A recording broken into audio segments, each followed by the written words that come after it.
سوال یہ پیدا ہوتا ہے کہ حضرت عثمان رضی اللہ عنہ اگر اپنا عہدہ چھوڑ دیتے تو کیا جاتا تھا،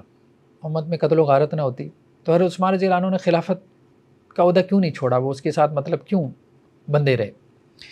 دیکھیے بات یہ اس میں کئی ایک وجوہات تھیں۔ ایک بات تو صریح اللہ کے رسول صلی اللہ علیہ وسلم کا حکم تھا، یہ ہمیں واضح حدیثوں میں ملتا ہے۔ آپ صلی اللہ علیہ وسلم نے حضرت عثمان رضی اللہ عنہ کو کہا تھا کہ دیکھو ایک وقت میں منافقین کی ایک جماعت، یہ سنن ترمذی کی روایت ہے اور اس طرح اور بھی مصادر پہ ہمیں مل جاتی ہے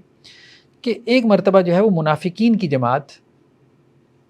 تمہیں خلافت کی یہ جو قبا ہے، یہ جو چادر ہے، اس کو اتارنے پہ مجبور کرے گی، لیکن تم نے اتارنی نہیں ہے یہاں تک کہ مجھ سے آ کے ملاقات کرو۔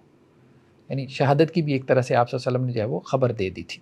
تو ایک وجہ تو یہ تھی کہ آپ صلی اللہ علیہ وسلم کا حکم یہی تھا کہ آپ نے یہ خلافت کی قبا اتارنی نہیں ہے، یہ اللہ نے آپ کو پہنائی ہے تو آپ اس کو نہیں اتاریں گے۔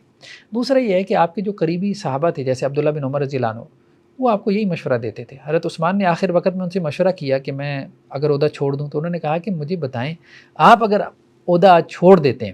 تو کل کو ایک اور جتھا آ جائے گا، مطلب لوگ کتنے تھے، یہ 900 1000 لوگ تھے، 1200 لوگ تھے، اس سے زیادہ یہ باغی لوگ نہیں تھے، تو 1200 کا جتھا لے کے کوئی بھی بندہ مدینہ میں آ جائے اور کہے کہ جی اب یہ خلیفہ کو اپنا عہدہ چھوڑ دینا چاہیے، تو یہ تو ایک تماشا چل پڑے گا، نظام چلے گا ہی نہیں۔ تو حضرت عبداللہ بن عمر رضی اللہ عنہ نے حضرت عثمان رضی اللہ عنہ کو سمجھایا کہ آپ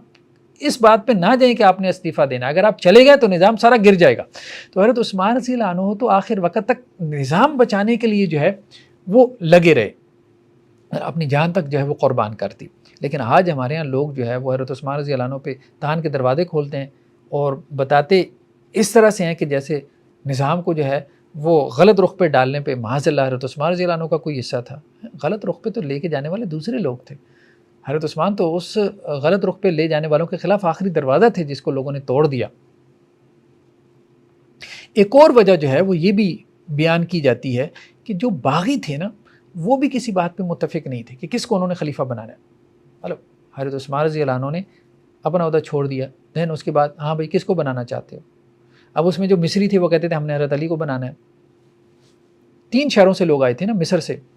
اور پھر اسی طرح سے جو کوفہ سے آئے تھے تو وہ یہ کہتے تھے کہ ہم نے جو ہے وہ حضرت زبیر کو بنانا ہے، اور جو بصرہ سے آئے تھے وہ کہتے تھے ہم نے حضرت طلحہ کو بنانا ہے۔ تو وہ خود ایک بات پہ متفق نہیں تھے، تو ایک انتشار پیدا ہو جانا تھا، آپس میں پھر لڑائی شروع ہو جانی تھی۔ تو اس لیے بھی حضرت عثمان رضی اللہ عنہ کے جو خلافت کا عہدہ تھا اس کو چھوڑنے کا کوئی فائدہ نہیں تھا۔